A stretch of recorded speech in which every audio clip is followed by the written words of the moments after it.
Hello, what's up? This is Raymond Guerra and this is the Infinix GT30. So unbox na agad para diretso na tayong detalyadong review. Let's go!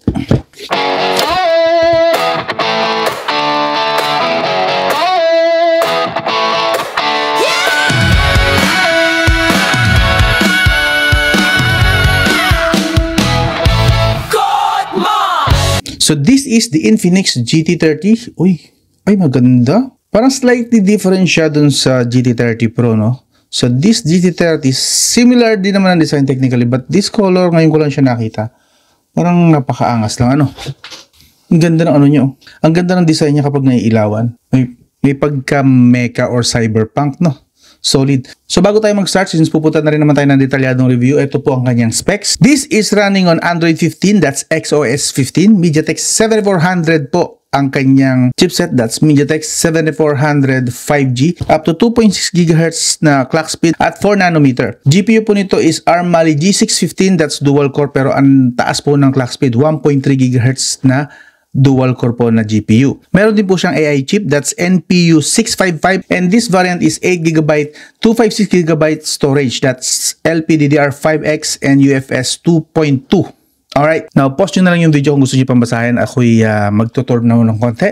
So, as you can see, meron tayong logo rito ng Infinix GT, and that cyberpunk design na ang astig lang tingnan kapag nilalaro sa ilaw, diba? Angas. And then, we have the 64 megapixel AI camera. Nice. Sa taas, meron tayong, marami rito. Meron tayong possibly a speaker, the infrared sensor, noise cancellation mic. Sa kabilang side, nandito yung power button, and then volume rocker. At kung mapapansin nyo, ayun, kita ba? Para may naka-drawing na buttons, that's the trigger, okay? If I'm not mistaken, that trigger has 520 Hz touch sampling rate. Yes, mas mataas pa ang touch sampling rate nito kaysa sa smartphone mo na naghawak ngayon.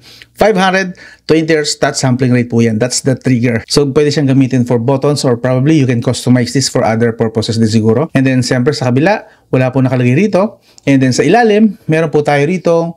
Andito yung main speaker, the USB Type-C 2.0, the main microphone, and the SIM tray. So, double check ko na lang din. Since nandito na rin naman tayo, check na natin yan. So, we have a dual SIM slot. Wala pong micro SD card slot, so non-expandable po ito. So, lagyan na natin ng 5G SIM card para magamit na natin diretso. Dito yung SIM 1. Alright, now, turn on natin for the first time. Okay, balikan ko na lang po kayo. Isa-setup ko muna siya. And actually, mag-i-skip na tayo for a few weeks para sa detalyadong review. Yun! So, let's go! Hello, what's up? This is Raymond Guerra and this is the Infinix GT30 5G. Okay, so lagpas 1 week na natin siyang ginagamit and medyo na itutuwa na ako sa kanya. In a way, medyo amazed din ako sa mga kanyang gawin. By the way, just so you know, the price of this smartphone is 11,999. Pero kung makukuha nyo to ng launch price, may promo po, possible na makuha nyo siya ng 10,499 pa. Yan, no? So, iwan ko yung link sa video description or pipin ko sa comments yung mga links. So, official links po yun, okay?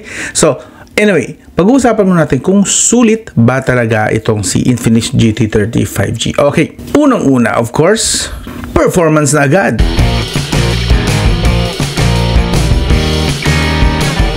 Sa performance, meron po itong Dimensity 7400. 4 nanometer po yan. 2.6 GHz at octa-core po. Okay? So, ang GPU po niyan is ARM Mali G615 MC2 up to 1.3 GHz po. Dual core po yan na GPU pero mataas, 1.3 GHz. So, may kalakasan din, no?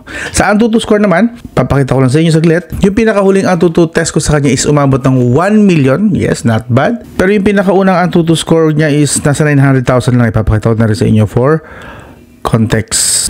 978,000, okay? And yun nga, right now, nasa 1 million na siya. So, the more ko na siyang nagamit, medyo tumaas na rin yung kanyang performance in a way, okay? Now, anong bumubuo dyan bago tayo tumuloy sa actual na mga games, no?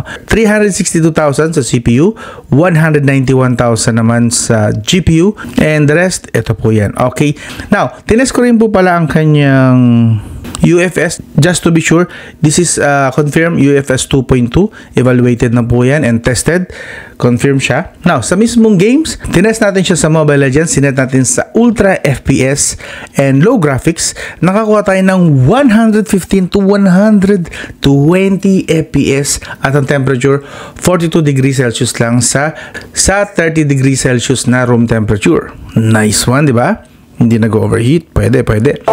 Now, sa PUBG Mobile, sinet natin siya sa smooth graphics and extreme plus na FPS.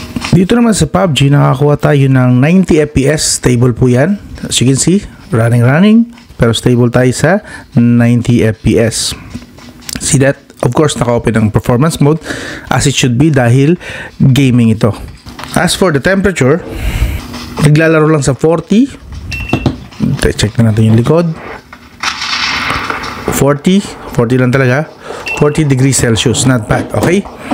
Sa Genshin Impact naman, sinet natin siya sa low graphics and 60 FPS. Nag-run naman po siya around 40 to 41 FPS and 41 degrees Celsius lang. So, kayang-kaya niya ang Genshin Impact.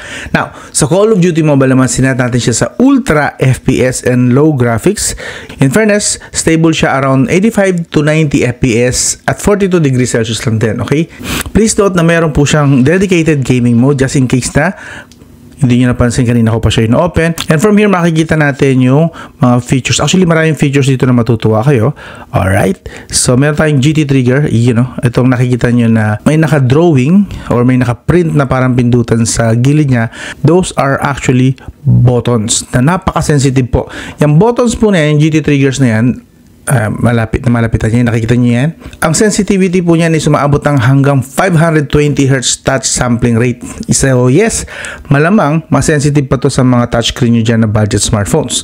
Ganun po siya ka-effective. And kung i-activate po natin siya, punta lang po tayo dito. Again, swipe lang para ma-activate natin yung gaming mode. Swipe lang here, and then GT trigger. And then, turn on mo lang yung GT trigger para makapag-set ka kung anong gusto mo.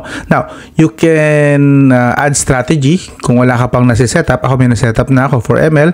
Pag inactivate ko to, nakatutok na yan actually. Kung saan button ko siya gusto. Like, makikita nyo yan, letter R. Yung maliit na letter R na yan. And this one, letter L. So, kapag pinipindot yan, pansinin nyo, nag-react siya, So, nakita na, may nakatutok siya sa ganun eh. Now, pwede mo siyang burahin o baguhin or dagdagan just in case, kunwari ayoko na yan, add ako ng isa pa. Pero ayoko siyang burahin, add strategy lang. So, ikaw po ang magmamap. Ito, nakita niyo letter L. Pwede natin siyang ilipat kung saan natin siya gustong itutok na. Okay? Preferably habang gaming para mas makita mo kung saan talaga siya dapat na ilalagay. Same with the right button, Again, ang katumbas po niya kapag pinipindot nyo, supposedly, magre-react po yan. And then sa L, ganun din, kung saan nyo siya itututok, gagana po yan. And napaka-helpful po nito sa mga sanay na gumamit ng multiple na daliri habang nag-gaming. Yes. Para sa presyo niya, technically this is a budget phone na, meron na kayong ganitong shoulder trigger na capacitive na, sensitive na, at maaasahan pa just in case na gusto nyo na talagang immersive talaga yung pagkakaroon nyo, yung daliri nyo nakalagay dito. Yes, kita nyo naman, blink. So, yan. Other stuff, meron din po siyang bypass charging dito. Alright. So, yan po. I-turn on nyo lang po. And meron po siyang ibang mga gaming features dito like e-sport mode, just in case na talagang pang competition yung gusto mong performance, network enhancement na sa akin, naka-activate na. Yung smart dual channel just in case na malakas ang signal ng mobile data nyo and malakas din ang signal ng wifi nyo. Very useful po yan kasi at least pwede po silang magsalitan. Pero just in case na yung wifi mo lang malakas and yung mobile data mahina, pwede pa rin naman po, pero expect na either way, baka hindi rin sila ganun ka stable. Pero best scenario dito kung talagang no choice kayo, sobrang mahina both ng signal ng wifi and mobile data. I guess this could help para at least magpapasahan sila, magsasaluhan sila kung alin doon ang mahinang signal, doon lilipat agad dito sa smart dual channel. And then other stuff, kayo na po mag-activate, depende sa trip nyo, okay? Meron din siyang magic voice changer in case na nag-live stream kayo ng mga games nyo, light effects din, kapag nakaka-first blood kayo, single kill or kill streak. And ito, gamit ko, pansin nyo, by default, naka-classic lang siya. Ang ginamit ko is yung colorful mode, and the rest, yan. May tilt controls din, so napaka-sensitive po actually ng gyroscope. Pwede nyo i-activate, depende sa tilt na gusto nyo. kung anong galaw ng ano. And then the magic button naman, ito naman yung volume button. Gusto nyo kung hindi pa sapat itong mga capacitive triggers na to, yan, itong GT triggers na to, kung hindi pa sapat sa inyo yan, itong volume button po is pwede nyo rin gawing extra button din sa game. Yan, meron siyang ganyan. So, ang dami nyo ng extra button just in case lang. Okay? Meron na kayong GT triggers, and then volume button. Nice, di ba? Talagang pang gaming ito. Designed for gaming. Kung meron talagang budget gaming phone, ito yon. Kasi, nasa kanya yung mga gaming features and hindi naman butas ang bulsa nyo rito. Okay? Mura na, and kapag nakuha nyo nga ng promo, nasa 10,500 lang. Not bad, di ba? Abangan nyo to via Shopee, Lazada, and TikTok Shop. Okay? Again, yung mga link, iwan ko dyan sa video description. Also, just in case lang na hindi pa sapat sa inyo, like kung nasa lugar kayo na talagang medyo mainit or talagang yung games nyo is pang mabigatan talaga, pwede nyo po siyang i-maximize pa. Meron pong silang available na GT30 Mag Charge Cooler. Yes, this one. And this is sold separately, ha. Hindi po ito kasama sa box. Bibili nyo po ito ng hiwalay. Sasaksak lang natin sa USB Type-C. See, right here. Yan po. And actually, kakabukas pa lang, malamig na agad. Again, ito talaga ang official niya na fan cooler. Now, since walang bakal ito, magnetic po kasi ito, walang bakal. Kasama naman sa box na ganito na sticker na bakal. So, pag ito dilagay nyo, at least kakapit siya. As you can see, dikit siya agad. See that? So, for now, hindi ko siya gagamitin kasi hindi naman siya nag-overheat. I don't have any reason now. Pero kung just, nag-moist agad. Wait, let's check. Ang bilis, nag-moist agad.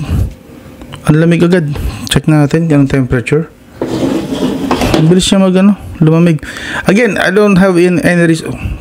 That's 0.4 na lang. 4 degrees Celsius. 1 na lang. That's 1 degree Celsius. Going freezing point na yan, 2 degrees Celsius. Ganun siya kalamig. Yes. Look at that. Wala pang 2 minutes. Ayun, nag-negative na. -2.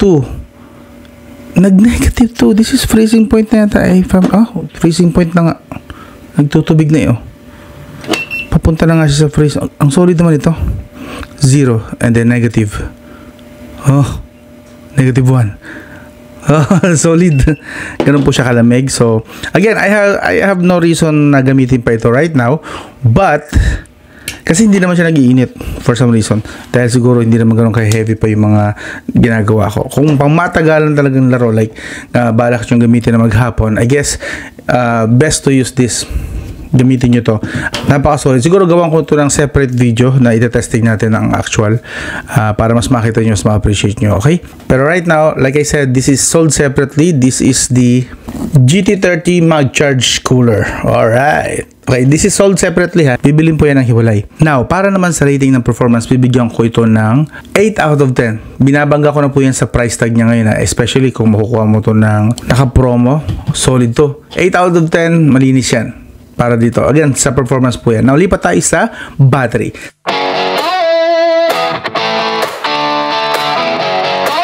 Sa battery, meron po itong 5,500 mAh na battery. Supported niya hanggang 45 watts charging. Supported din ito ang bypass charging, like I said. Yung bypass charging po niya pwede nyo i-activate sa gaming mode dun sa kanyang game booster, or you can go mismo diretso sa kanyang battery settings. Meron din po doon access para sa bypass charging. Pasok lang kayo sa battery and power saving, battery health and charging, and bypass charging.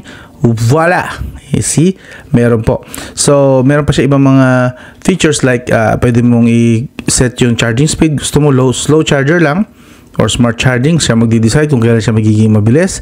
Meron din siyang battery health na function. So, yan. Maximum battery capacity as usual. Dahil bago pa naman to, 100% pa siya. Meron din siyang custom charging protection. Kung gusto mo mag-stop siya na mag-charge ng 80%, 85%, 90%, or 95%.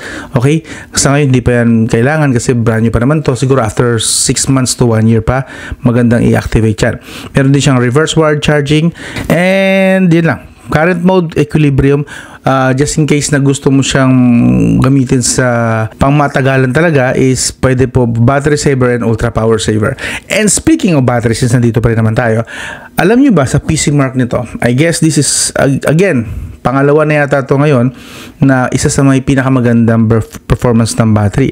As I have tested sa PC Mark, this is, katumbas po nito ang walang patahian na test, ha.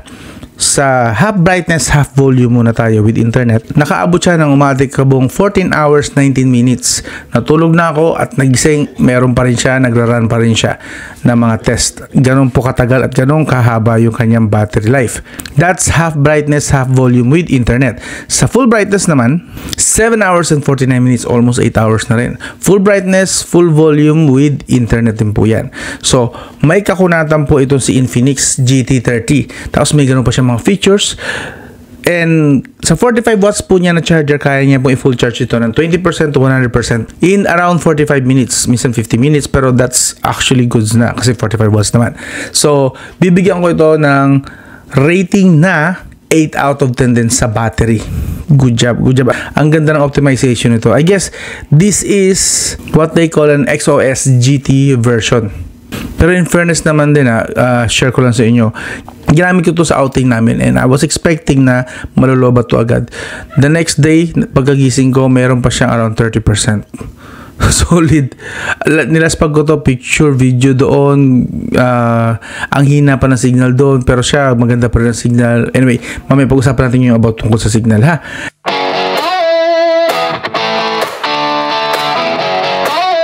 Now, lipat na tayo sa display. As you can see, napakaganda po ng kanyang display. This is an AMOLED 6.78-inch, 1.5K resolution, 144Hz screen refresh rate. Okay? Now, sa display settings, punta tayo rito. Sinet natin siya sa high brightness mode. High brightness mode all the time para sa araw. Tatest natin siya. Actually, maganda rin naman. 700 nits yung pinaka-typical niya. Kaya hanggang 1,600 nits. And kung magpi-play ka dito ng HDR, kaya niya hanggang 4,500 nits peak. Okay? Corning Gorilla Glass 7i din po ito. May protection siya, yes. And with 2,304Hz PWM dimming din. Certified din po siya ng TUV low blue light. And 200Hz touch sampling rate default. At kaya po niya hanggang 2,160Hz touch sampling rate while gaming. Or pag inactivate mo yung gaming mode niya. Widevine level 1 na rin po ito. Yan, makikita nyo. And supported po niya hanggang 10 multi-touch. Sabay-sabay po yun na touch. Supported po niya. Now, dito sa display settings, as you can see, sa refresh rate, nakaset po siya ng 144Hz screen refresh rate the whole time from unboxing up to now. And meron po siyang feature for customized app refresh rate. Kumbaga, ikaw ang pipili kung anong app lang ang makikinabang sa 120Hz, 144Hz, 90 or 60. Okay? So, hindi kasi lahat dyan ng app is deserve na mag 120Hz like sa messages. Ba't kailangan mo 120Hz yan? Messages lang naman yan. Hindi nyo kailangan ng sobrang smooth yan. Kahit ilagay mo na yung 60Hz, so at least meron kang way para makatipid sa battery. And at the same time, kapag gusto mong i-maximize naman sa 120Hz to 144Hz, is i-activate mo lang siya, especially sa mga gaming. Diba? Not bad. Sa Netflix, lalo na. Sa Netflix naman, ang mga Netflix movies and series, nasa 24 FPS, 30 FPS, and 60 FPS lang naman yun. Netflix. Wala pong 90Hz, 120Hz, and 144Hz na movie. Walang ganon. So, might as well iset mo lang siya sa 60Hz yung Netflix. Yung YouTube, ganon din. Up to 60Hz lang din naman. So, guess nyo, para mas makatipid kayo sa battery, hindi na kailangan gumamit din ng mga unnecessary apps ng nakaset na 144Hz lagi or 120Hz lagi. But anyway, it's your phone. I'm just recommending stuff na mas makakatulong lang sa experience nyo sa smartphone nyo. Now, sa display, napakaganda po. Kita nyo, vivid na vivid po yung kulay niya. And actually, for its price, solid na solid po ang kanyang display. So, ayan, nakikita nyo naman dyan sa video. So, sa rating, bibigyan ko po ito ng 8 out of 10 din pagdating sa display. Nice. Now,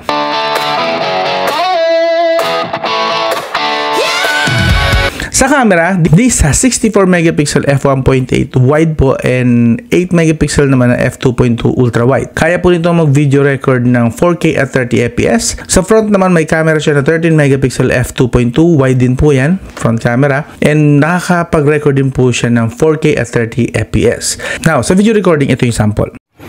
So, ito naman, ganda rito. This is the new PAM sa Quezon po to, Quezon province. So anyway, this is the 4K at 30 fps supposedly with stabilization. So lalakad tayo ngayon. Kamusta yung quality ng video, kamusta yung stabilization, and kamusta yung microphone ko naman. So yun.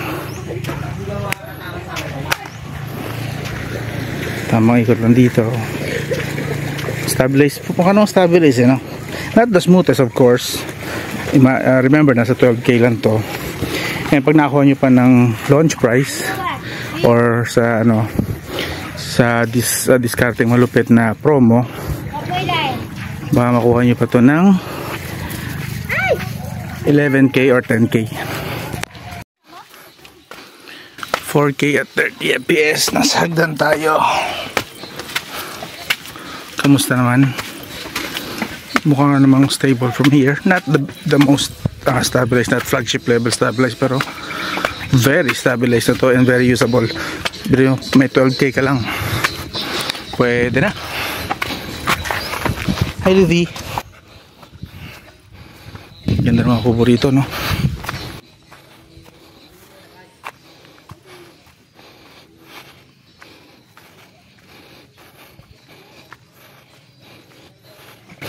Yun lang, medyo low tide na.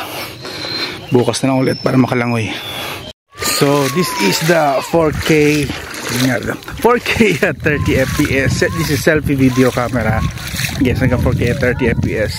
And may EIS lang yata ito. So mauga ba habang nagre-record ako ngayon. And kamusta naman yung quality ng microphone? Pwede pa pang vlogging. Speaking of vlogging, test natin yung dual cam. May dual cam to eh. Yung gagamitin yung front and back sabay. Test natin. Kamusta yung mic ulit? Okay ba? So this is the dual cam. Yes. So kapag nag-vlog kayo, gusto niyo nandun pa rin kayo, is magagamit nyo na sabay both front and back. Pwede nyo ilipat-lipat din yung mukha nyo. Or you can also try na pagpalitin yung dalawa. Gusto mo mag-focus sa sarili mukha mo. You know. And again, palit. Yun. So as you can see, stabilized po siya. For ganitong price, meron ka ng stabilized video at 4K at 30 FPS. Not bad, diba? Pagdating naman sa pictures, actually, okay na siya. Social media ready. Yun lang masasabi ko.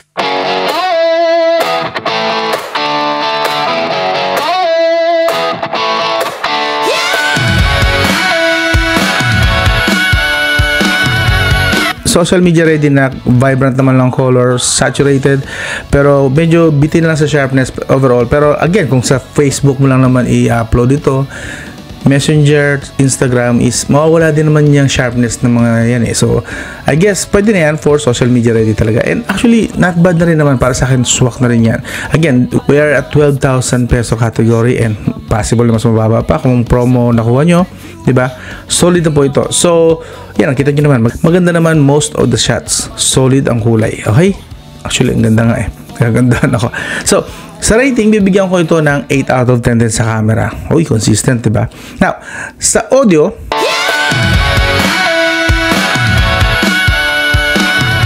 this phone has stereo speaker. Meron sa taas at meron sa baba. Yun ang main speaker dito sa baba. And ito po ang quality ng tunog niya.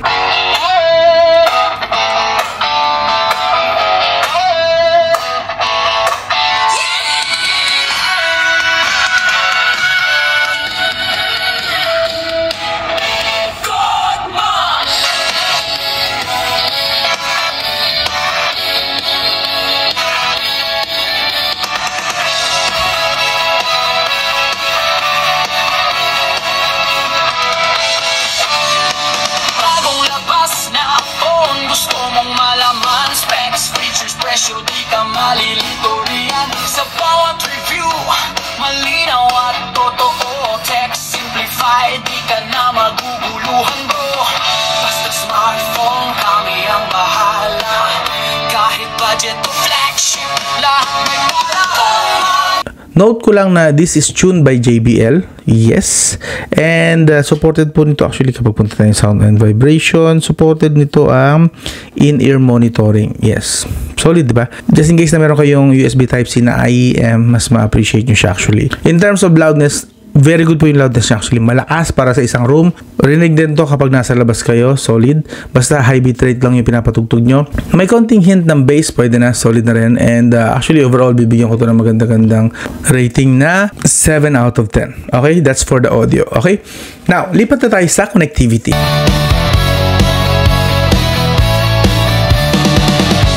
Eto, ito yung sinasabi ko sa inyo na connectivity na medyo na-impress ako sa kanya. But before that, ito pa ang mga supported niya ng mga features. 4G, LTE, 5G, VoLTE, and VO Wi-Fi.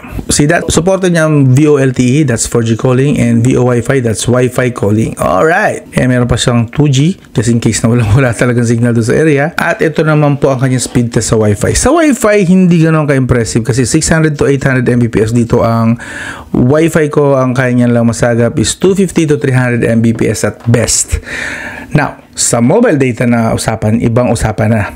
Why? While, yan, papakita ko muna sa inyo yung speed test. Dito sa loob ng bahay, nakakasagap siya ng 20 Mbps na usually 10 Mbps lang sa mga mahihinang smartphone. 20 Mbps kaya niya rito ang sumagap sa loob ng bahay. And pag nasa labas naman ako, kaya niya mobile data 250 Mbps pataas. Malakas po sumagap kahit paano ang mobile data reception ito. Pero na-test ko siya dun sa outing namin, which is a remote beach resort siya sa Quezon. Hirap na hirap yung gamit kong smartphone, and even yung mansanas na phone, hirap na hirap din. Okay? Nawawala-wala ang signal. But this phone, for some reason, this Infinix GT30 at yung kapatid nito na Infinix GT30 Pro, which is gamit ng panganay ko, nakakapag-video call. Dahil silang dalawa lang ang merong matinong mobile data signal, ginamit ko tong hotspot from tanghali hanggang tanghali the next day. Ang kinaganda, na-expect ko, dahil ginamit siya ng tanghali, na-expect ko, pagising ko sa umaga, battery empty na to. Pagising ko sa umaga, meron pa siyang 60% na charge. Yes. So, ginamit ko pa rin siya ng ginamit, and finally, bago ko naisipang i-charge mga around, bago mag-10 na yata yun, 30% na lang siya. Pero at least, di ba, nakakapag-upload ako at that time, nakapagpasa ako ng pictures and videos and even video call using this. Hindi ako makapaniwala na tinalo nito ang mga flagship smartphone ko pagdating sa pagsagap ng signal sa mobile data. So, good job. So, dahil hindi ganun kalakas ang Wi-Fi niya, hindi man lang nagamit yung 600 Mbps ko na minimum, hindi ko na siya muna bibigyan ng perfect na score. But, dahil nga malakas nga yung binigay niya signal or stable yung binigay niya signal, during stay namin dun sa remote beach resort na yun, bibigyan ko siya ng mataas na score. 8 out of 10 pagdating sa connectivity. Good job dito, Infinix. Ano man ang ginawa mo dito, sana huwag mo sirain sa mga susunod na update. Ang galing, ang ganda. Magandang battery, magandang signal, solid, diba? Now, other details lang, add ko lang. Meron po itong Infinix AI, just in case na bibili nyo to and nahahanapan nyo ng AI. Yes, supported po niya. Nandito pa rin naman sa settings niya. Pholax Voice, Pholax Smart Touch, Call Assistant, Translation Assistant, Social Assistant, Document, AI Note, etc. etc. May AI subtitles pa in AI Gallery, no? And more. Meron pang more. Alright. So, meron po siyang isang damakmak na AI features. Regarding naman sa software support, nabasa ko sa kanilang website, 2 major Android updates. So, meron tong support hanggang Android 17 and 3 years of security updates. So, bali hanggang Android 18 at least, meron ka pang security updates. Pero hanggang Android 17 lang siya, okay? 2 years major updates, 3 years security updates. Malinaw? Alright. Now, sa verdict. Sa price tag niya and sa features na meron siya, right now, base sa experience ko, napakasulit po nitong smartphone na to. Okay? Hindi siya beast, hindi siya halimaw na performer, pero at least, most of the games nakita natin, ang tataas din ng FPS. And stable siya, hindi siya nag-frame drop, at hindi rin siya nag-overheat. That is why hindi ko na nahanap yung reason para gamitin itong kanyang mag-charge cooler.